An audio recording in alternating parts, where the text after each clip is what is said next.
Well, hello, good afternoon or good morning, depending on where you are. I'd like to first of all welcome everybody to this webinar. Is your property performing as well as it should?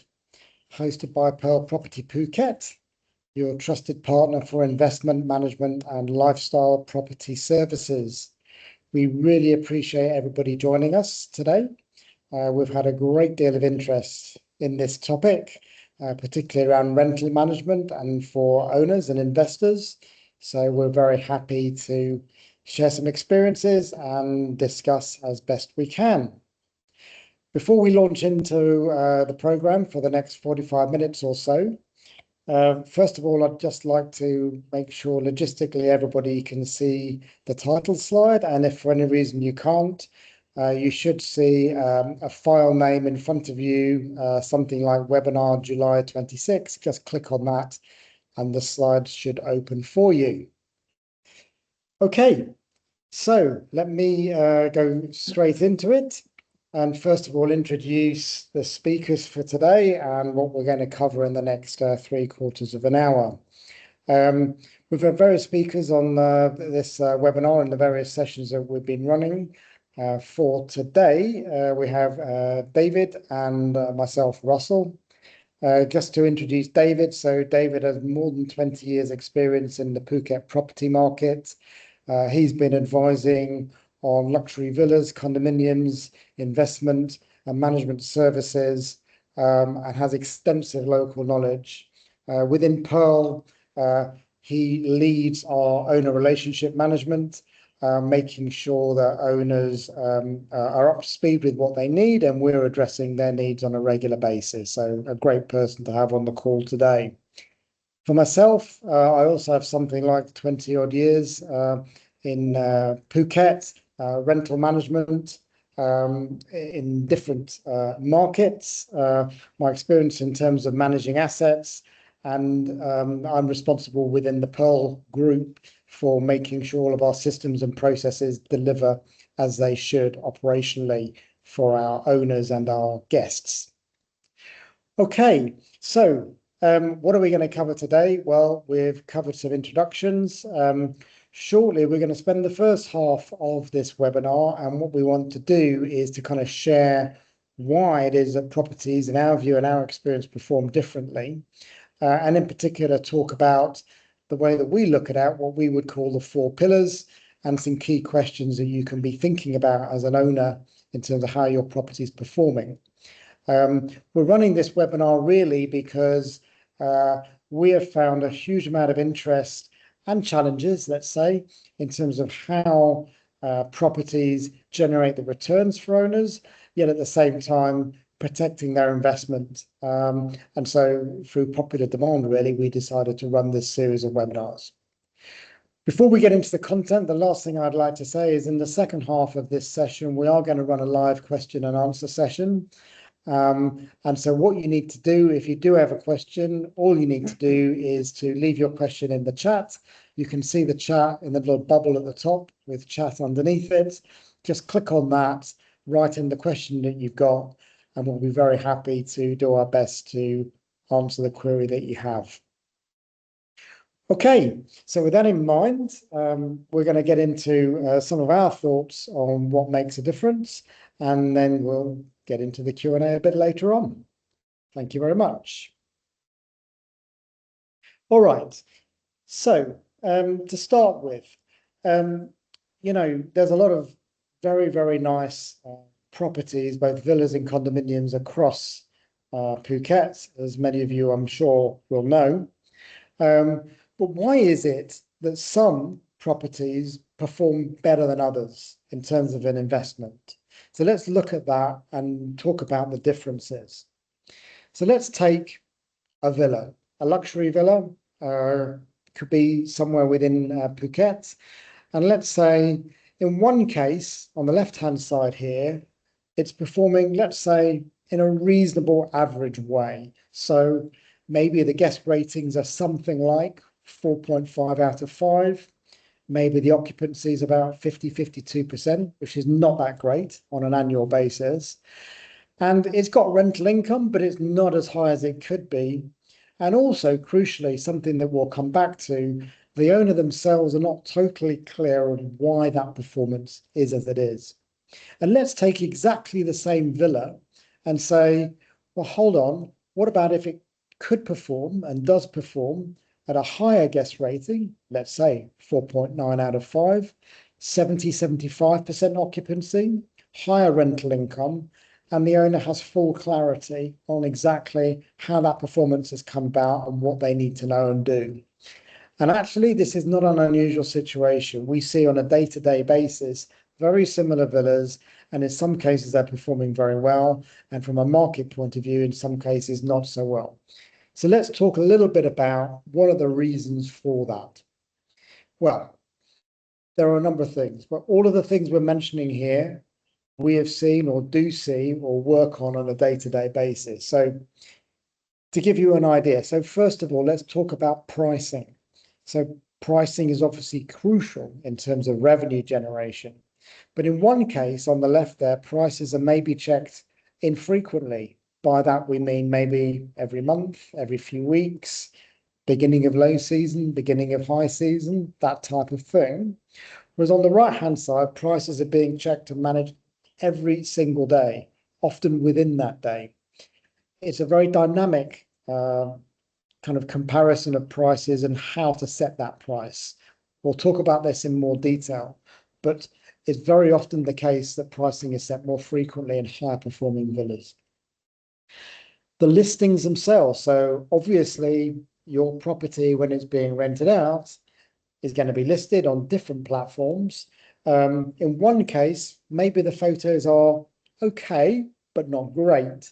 And maybe the listing copy, the words, are also either sometimes too short or equally not so good, too long.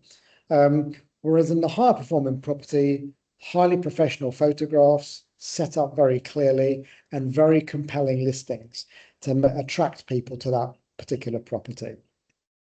Another topic, also very important, response times. And by response times, what we mean is the response to deal with inquiries before a guest is booked, and the guest responses when people are actually staying in the property itself. In either case, you're looking for either instant reply or very rapid reply to make people feel confident to make that buying decision or in the place that they're staying in. Another one, which is also crucial, is around cleaning, maintenance, looking after the property itself.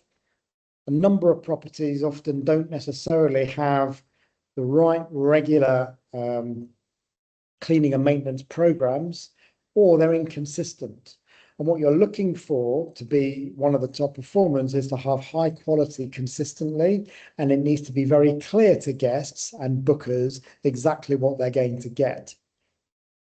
And finally, for the purposes of this, but of course we could talk about other topics, it's around the owner management or the owner interaction. So in one case, perhaps the owner, has some reports, but maybe sometimes the payments are late, and then maybe not totally clear on their obligations when it comes to tax. Whereas in the other case, they get very clear reports, all of their tax obligations are well managed, payouts are consistently and always on time. So this just gives you an idea of the type of things that we see on a day-to-day basis, which actually does really mark out the difference that we see. Before I go any further, I'll just bring Dave in at this point. I mean, Dave's, obviously talking to owners on a day-to-day basis. I mean, maybe you can comment a bit, Dave, on how owners that you interact with see this type of thing. I mean, owners fall generally into three categories, but they all have very, very similar, requirements. But so you firstly got the new owner who's probably bought off plan and is taking delivery and handover, and then suddenly deciding, oh, what do I do now? I'm going to need someone to take care of it while I'm not here, and they start the process of looking for a property management company. You've then got the existing property owner that's maybe not going to stay here so often, or has left it empty for a little while they go traveling overseas and have noticed a deterioration in the property and thinking, you know what, this doesn't make sense. Why don't I get a property management team in to look after it for me and make some money on the side of it while I can do that? And then you've got the people that are already using an existing property manager, are looking for a change. They're either dissatisfied with their property manager, they're not getting the results that they want. And I'm speaking to a lot more owners in this category, particularly at the moment. The market is changing right now. The biggest complaint I get from talking to owners who are looking to switch is that they're not being talked to. They're not getting any communication, or they're not getting answers. They're not getting quick response times. Now, this, from my perspective, is unforgivable. I mean, if you're not talking to your owners, what are you doing? What are you doing? You have to respond fast, quickly to any owner request. It's essential. And so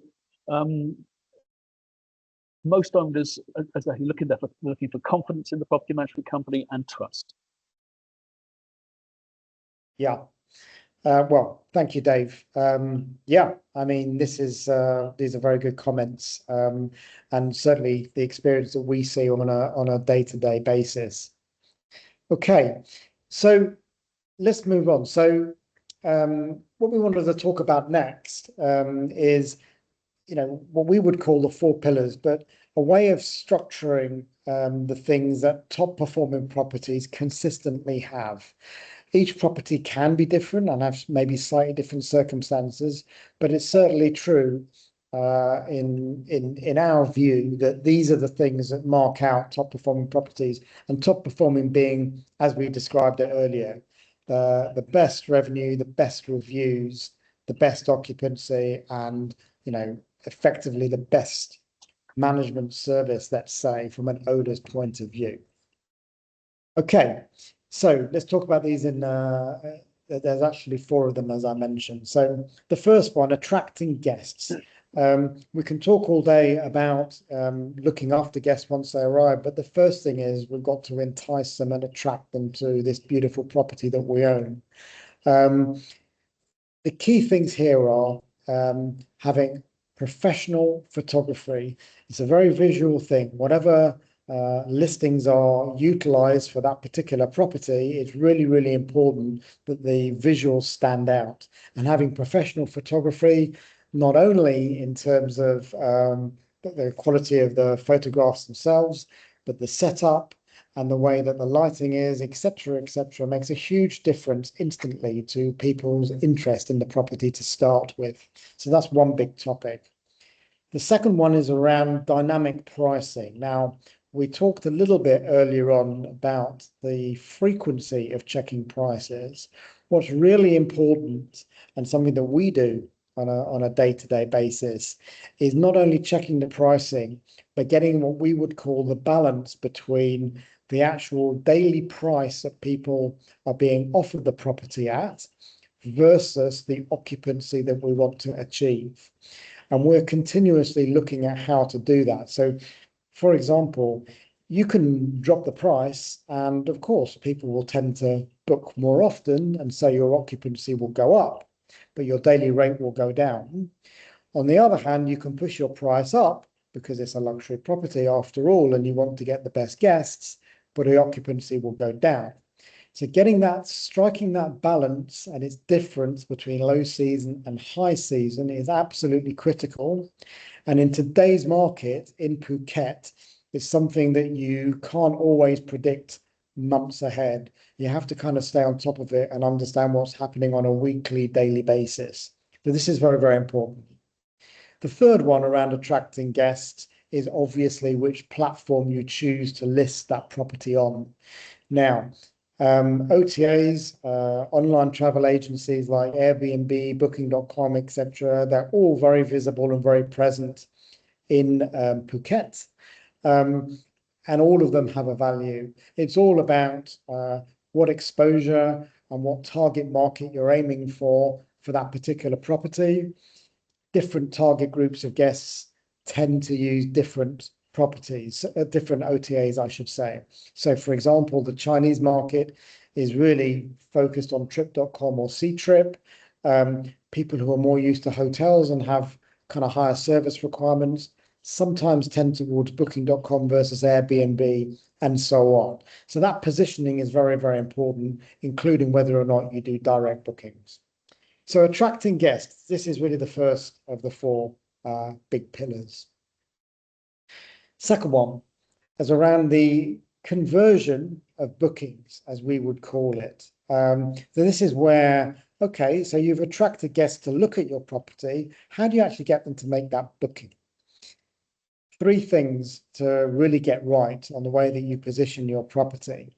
The first one is around the response time to inquiries. There's no question about it. If you respond to inquiries instantly, you're very, very more likely to get a booking than if you don't. Of course, there are challenges depending on the time of day and in the world, etc., when someone's inquiring, but nevertheless, that fast response time makes a huge difference.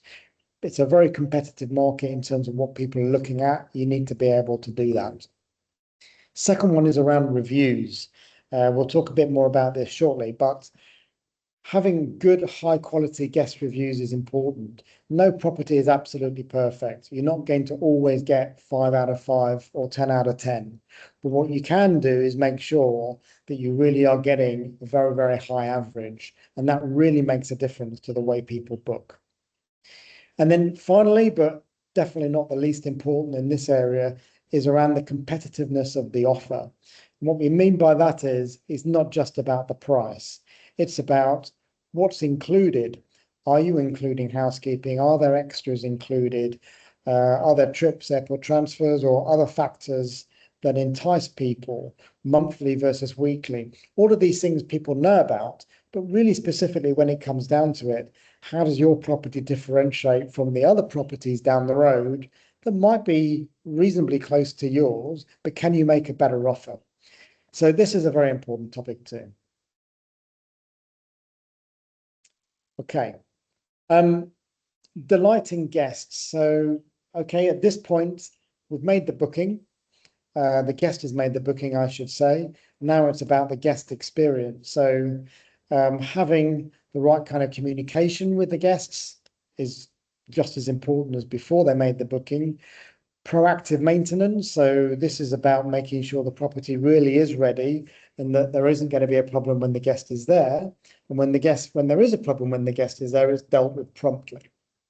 And thirdly, that there's a consistent quality. Consistent quality meaning the room is well prepared or the property is well prepared. And that goes to not just the bedrooms, the cleanliness, but everything. You know, the check-in process is smooth, the way they interact is smooth, etc. So having a consistently high guest experience throughout. And fourth of all, I'll bring David in at this point, is protecting the investment for the owner. So there are a lot of topics within this, but regardless of the bookings and the guests, at the end of the day, we're very conscious that it's the owner's investment and how that owner is interacted with really matters a lot. Maybe David, you want to speak about that? Yeah, I mean, there are obviously two parts to the investment. It's the return you can get on your money from having bought the villa, but also in making sure it stays in a good condition, especially if you're looking to sell it. So what we do is we make sure that the villa is in peak condition at all times, because we want to be able to take a booking when we have a checkout in the afternoon. That villa is ready to take another booking that evening, so we maximise the potential occupancy.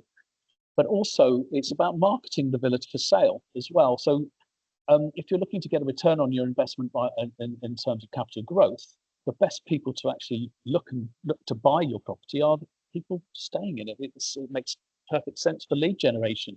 And how the cycle normally goes, and you probably have been through exactly the same cycle yourself, is when you first come to Thailand, you or Phuket in particular, you think, wow, we love this place. And then the second time you come, you go, you know what, we were right the first time. We really do love this place. And by the time you come the third time, you're actually starting to think about buying somewhere yourself and then taking advantage of it. Maybe you want to live here more permanently. Maybe you want to come and go once or twice a year. Or maybe you just think, well, no, it's a perfect place to park my money for investment. It's a safe place. And so wherever you are on that scale, we can provide a solution for that by either taking care of your property part-time, full-time, or on any sort of basis that you care to want. But it's very important that your property is taken care of. If you leave your property empty for any part of the year, the environment here in Phuket can be pretty brutal and it can deteriorate quite fast. So the recommendation is that you give it to a property management company to take care of it for you. It makes perfect sense to do that, and it protects your investment. Yeah, thanks, Dave. The subject related to that around withholding tax and compliance is something that if people have questions around that, we can cover. It's a very specific topic, but it is really, really important. And that kind of goes hand in hand, really, with understanding how well your property is doing and make sure you're compliant. Okay, so given all of that, so before we go into the questions and answers, what we wanted to highlight to you is what we would call the 10 questions every property owner should be asking. And these questions are, in one way, a little bit subjective, but the point is, if you ask yourself these questions, depending on your answer, will help you understand whether you really are in a top performing property situation or whether there's more work to be done. So let's take a look at this. So in terms of attracting guests, really there's kind of three things to really question. As we mentioned already, is the pricing being reviewed regularly? I think it's true to say it's no longer enough to set a price for low or high season and leave it and see what happens. Very important to get that frequency right and make sure it's being adjusted for different types of impacts. Second of all, is the property presented to its full potential?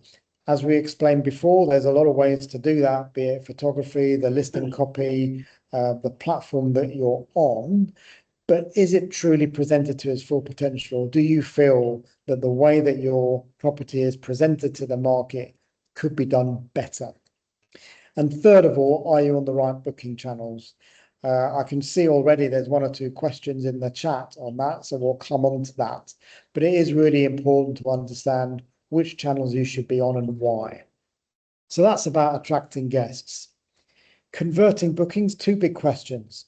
Are inquiries being responded to quickly? We talked about that. And really, the second part to it is around, are you converting enough inquiries? Are you getting a lot of inquiries but limited bookings? Or perhaps you're getting quite a lot of bookings relating to the inquiries. It's difficult to get a booking from every inquiry, of course, but nevertheless, that ratio is important to look at. In terms of delighting guests, the questions really are around, are guests consistently leaving excellent reviews? As I mentioned earlier, of course, you can't always get 5 out of 5 or 10 out of 10, but for sure, it is possible to make sure overall on average you're a pretty high level. And if you're not, the question is why, and understanding what's really behind that review. And is the property proactively maintained? Proactively is a very important word here, as opposed to reactive. Reactive being there's a problem, let's fix it. Proactive is making sure that the air conditioning is well maintained and looked after, so you don't need to worry about breakdowns, for example.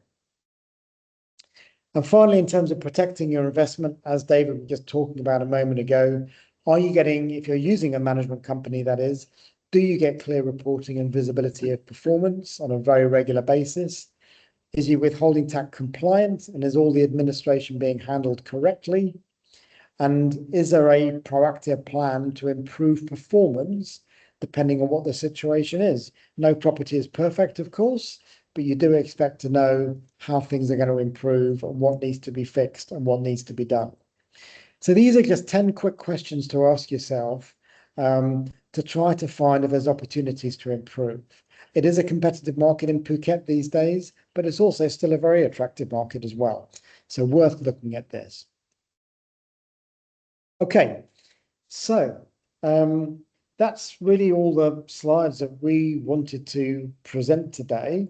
So we've still got 15-20 minutes left. So what we'd like to do now is to turn to the questions in the Q&A, and we'll do our absolute best to try to answer as many questions as possible. There are quite a few questions here, so we'll try to work through them on as quickly as we can. Okay. So let me just take the, I'm just looking at the list here. Okay, I'm going to pass this one to Dave. I think this is a good topic. So how much should I expect to pay for property management? What's the difference in rates? And I can see some companies have particularly low rates. So maybe Dave, you want to just touch on this topic? Yeah, I come across this a lot, obviously. It can vary quite widely as to what companies charge, but very often there are hidden charges that manipulate that final figure. So typically, I would say the sweet spot is a 70-30 revenue split. Now I see 80-20, I see 90-10. It's never a true figure. There's always plus when you're down at that level, because it's not commercially viable to property manage a place on 10% commission or 20%.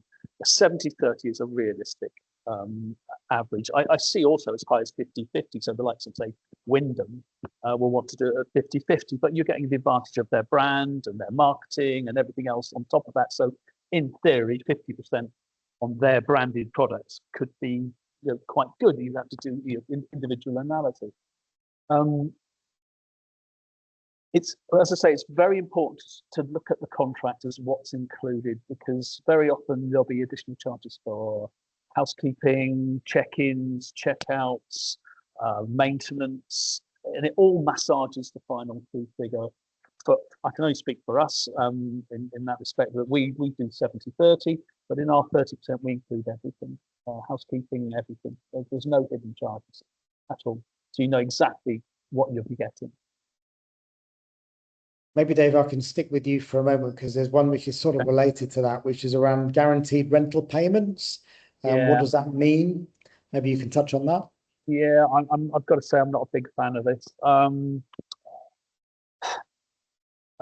Some companies will use a guaranteed rental promise, whatever you want to call it, to buy an owner's business, and they usually set at an unrealistic level to attract the buyer to them, and then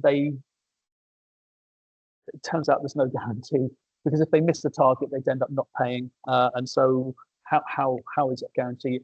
I prefer to give an honest assessment of what I think a villa will do, and talk with the owner so they can be completely transparent. They can see exactly what's going on at all times, and we can analyze daily, monthly, quarterly, half yearly, yearly, the performance of a villa and adjust accordingly. Or we can look at the market and see what's going on, what's affecting the occupancy, what's affecting the nightly rates, and have an analytical approach to it, rather than this sort of, oh yes, we'll guarantee you some airy-fairy figure.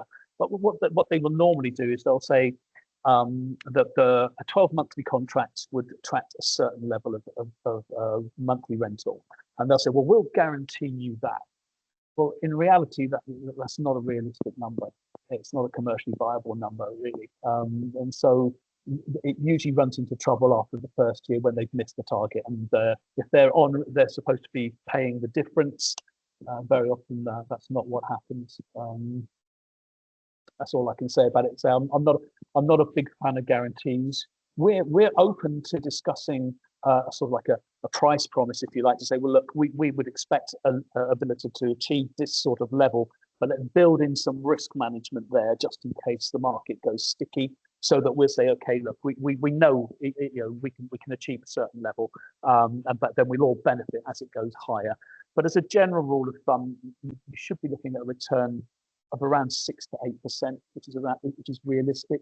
Of course, 6 to 8% of what depends on what you paid for it, of course.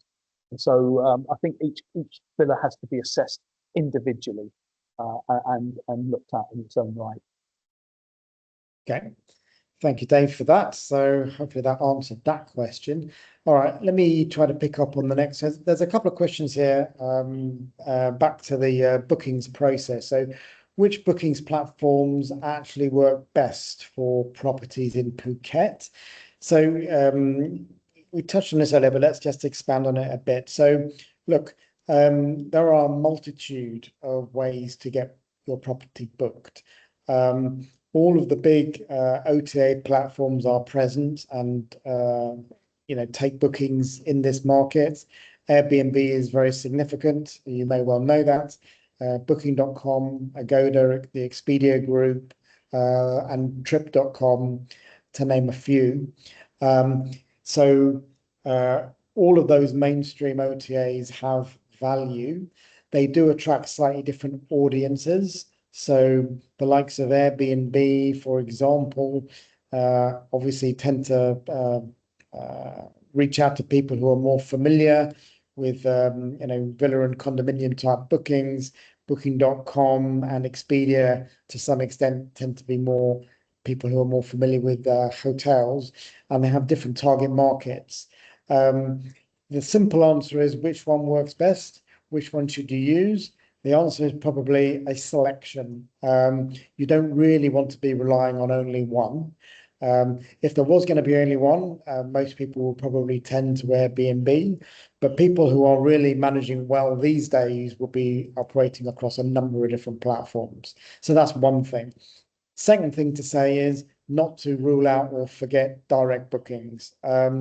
Now, getting direct bookings is actually quite attractive because, of course, you don't have to pay commissions to OTA platforms, but typically a little bit harder to get because you actually have to do your own self-marketing or some other mechanism. We do direct bookings quite a bit. We have our own direct bookings page for all of our properties that we look after. So that's another option. The third way to actually get booked is there's actually quite a wide agent network on the ground in Phuket. So these are agents that are working independently and have their own clientele, and there are ways to get booked through them. But of course, there's also commission involved through that route. So normally it's a mixture. The one other topic I would raise in that area is, what about specialist niche platforms or much higher end, if you like, 5-star ones? Possibly they can also work, depending on the exact setup and the property that you have. It's a way to differentiate. So that's another option as well. Just sticking, I'll just take the next question, which kind of relates to bookings as well, which is it better to focus on higher occupancy or nightly rates? Well, we talked about that a little bit before, and it's really what we're after is optimizing revenue, and month by month, season by season, we're always looking at getting that balance. So we know that in low season, the occupancy will be lower, so we set the price point accordingly. We know that in high season, the occupancy will be far higher, and we set the price point accordingly for that. It's true to say that something like 70% or so of the total revenue in a calendar year would come from high season and the rest in low season. So that's also something to bear in mind in terms of how you're setting rates and targets for occupancy. And I just add, it's actually quite a skill getting that balance right between occupancy and nightly rates. There's a sweet spot where you can never be absolutely certain you've got it right, because if you go too low, you'll be booked like that. When you don't know where the number is that you would have got a booking anyway, which have been higher, giving you more revenue. So there's actually quite a skill to do that. And what we need to remember, that if tonight is available and we don't sell it, we can't sell it tomorrow. It's not a Mars bar. It's a night. It's gone. It's done. So is it better to take a lower rate for tonight, increase the occupancy, and count the revenue at the end of the month and then average it through the month, than say, oh, look, we've had to take a very low nightly rate tonight, but it's adding to the monthly revenue? It's quite a skill, and we're lucky enough to have a very, very strong team in marketing that analyze the market on a daily basis in terms of what our competitors are doing, what similar villas and condos are doing in the area, if there are any sort of premium hotels nearby that are charging increased rates where we can get the halo effect from that. There's all sorts of factors in there that we can do, but the skill is pricing to get that night sold. Sometimes you're going to get it wrong. Hopefully we get it right most of the time. Yeah, absolutely. Very important topic. This is one we've talked about it a lot, pricing and bookings, but it really is the key to the door in many ways in terms of getting the return on investment. Okay, so there's plenty of questions here, so I want to try to get through them as quickly as we can. So, can I use my property if I let you manage it? Well, simple answer is yes. Certainly from our point of view, we run a flexible owner management process. So owners are able to stay in their properties as much or as little as they like when they're managed by us, we can say. We have owners that some of them don't stay in their properties at all. Others stay for a couple of weeks a year. Others choose to stay for far longer. A lot of owners choose to stay during low season because they choose to get the better returns in high season as well. But it's completely flexible in terms of the owner's choice. There's another question next to that, David, which I'm going to pass back to you, which is, can I sell my property while it's still being rented out?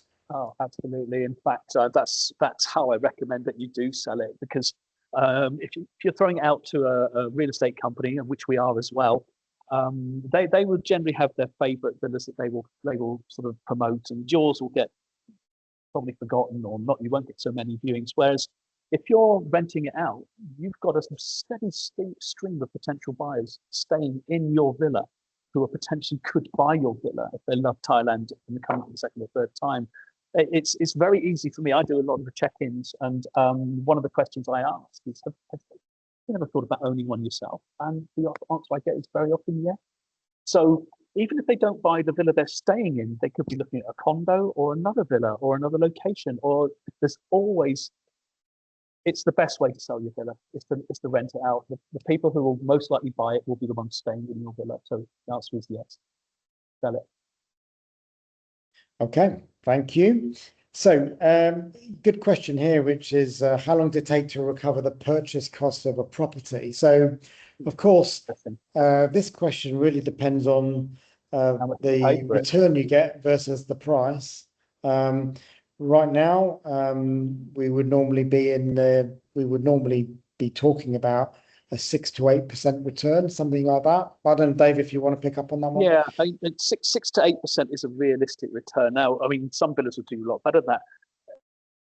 That sounds obvious, but it really does depend on how much did you pay for your villa? Did you get good value for money? And then how much can we get on the rental? If you'd asked me this question maybe 18 months ago, I'd have probably said around 10%, maybe slightly more. But the market has softened considerably in the last. It's been a tricky year. And so I think realistically now you're looking 6 to 8% as a normal return. So that's about 10 to 12 years as a return to pay for your villa. I talk to a lot of buyers who have a long-term plan thinking about retirement in Thailand, and most of them have got a 10 to 15 year sort of window, and they're sort of buying a place now to take and lock in the price now with the 15-year plan. And by the time they come to retire, it owes them nothing. It's paid for itself. Plus, they've been able to use it, come and go as much as they want, and they've got a free villa to retire in. It sort of makes sense. Absolutely. Thank you for that one. Okay, another big subject, a couple of questions relating to this, which is around withholding tax. All right, so let's talk about this. So the question is, why do I have to pay withholding tax, and is this a new thing? So to talk about this overall, so first of all, it's not a new thing. Withholding tax is something that's been around forever. You are as an owner of a property in Thailand, you are supposed to be paying withholding tax on the revenue you generate from that property. Now, there's a couple of things to bear in mind. One thing that has changed is the enforcement of the rules. Perhaps in days gone by, it wasn't particularly enforced in terms of tax regulations. These days, it's much stricter. So that's just one aspect. But nevertheless, the important things to say about withholding tax beyond that are, yes, you have to pay it because it's the law. B, it is actually the property management company, if you have one, that should be paying it on your behalf into your tax account. And it's also important to bear in mind that withholding tax is not your final tax position. Withholding tax is simply if you like, tax credit against your final tax position. At the end of the tax year, if you generate income in Thailand, then you can then look at the profit that was generated. You can offset various expenses against that profit, including any management fees or maintenance work that was done on the property, and that will influence your final tax position. And it may well be, after you've been paying withholding tax, you might actually end up in a credit or a rebate as opposed to a debit at the end of the year. And the final thing I'll just say, just generally about withholding tax, it does depend on your residency status. So if you are non-resident, it's normally 15%. If you are resident, it's normally typically 5%. But like I say, you can't read that as your final tax rate. Your final tax rate will be based on any other investments or income that you might have and various other factors and expenses that you might be incurring. But the simple answer is that. I will just say one more thing, which is from our point of view, we basically manage all that withholding tax for all of our owners across all of our properties. That may or may not be the case for other management companies, but we've always taken the view that we will be 100% compliant, and we will make sure and support our owners to make sure they are compliant, and so that everything is done for them and everything's done as simply and as easily as possible. So big topic, a lot of details that could be discussed, but maybe that's a simple way to try to cover that. Okay, we've got 1 or 2 minutes left. So there's one more question I can see down here, which is how do we manage low season? Okay, this comes back to reservations again, but let's quickly touch on that. So it's definitely true. High and low season are very, very different. We talked about the different revenue and the different rates. In low season, we know we're likely to get lower occupancy. So from our point of view, we have different tactics, let's say, in low season. Of course, we can reduce the rates to some extent. We can do that. But what we also try to do is to look for extended bookings. So we start to offer more competitive offers for guests who would like to maybe stay for 1 month, 2 months, 3 months or longer. And we offer them much more competitive rates for those types of stays. And we do that in low season because obviously we expect the occupancy, as we mentioned earlier, typically to be lower if people are doing very short bookings. So by offering longer bookings, we can get the occupancy up. So it's a different type of tactic. And this is all plays into this whole idea about dynamic pricing and being able to adjust depending on how the market is actually doing. So hopefully that answers that question as well. Can I just add, low season is very important. You make 70% of your revenues in high season, and so it's important that low season contributes 30%. What you don't want to be doing is playing catch up in high season because you've lost money in low season, you haven't hit that 30% limit. So the longer term bookings, why they might not generate as much revenue in low season, what it does mean is you're not going to be playing catch up high season. So you're starting from a higher base going into high season, which increases your average revenues for the year and increases your average occupancy for the year. So oddly enough, while high season is obviously the most important part, managing low season is crucial. Yeah, absolutely. Yeah. Thank you, Dave, for adding that. Okay. We have literally just run out of time. We're right on the dot of 45 minutes. So thank you very much for joining. If you do have any further questions, please do reach out. All of our contact details are on the screen right now. You can use the QR code, email address, phone numbers, or you can find us on our website, pearlpropertyphuket.com, Facebook, LinkedIn, etc. We'll be happy to answer any further questions that you might have about rental management. I'm always available to come and have a coffee to talk through various what's happening in the market, what I think the market's going to do. Phuket is a very strong brand, and I hear a lot of doom and gloom merchants in the bars, etc. All experts, of course, but in reality, they're just parroting the local fashion. I hear that this is the worst low season on record. It's not. All that's happened is the market's returned to its normal market cycle after a period of extraordinary demand brought on by the Russian-Ukrainian war, where demand really outstripped supply. Whereas now all that's happened is we've returned to the normal market cycle. That's it. It's not a disaster. It's totally manageable. Okay. All right. Great. So thank you once again. We look forward to talking to you on the next webinar. Thank you so much. Have a great Cheers. weekend.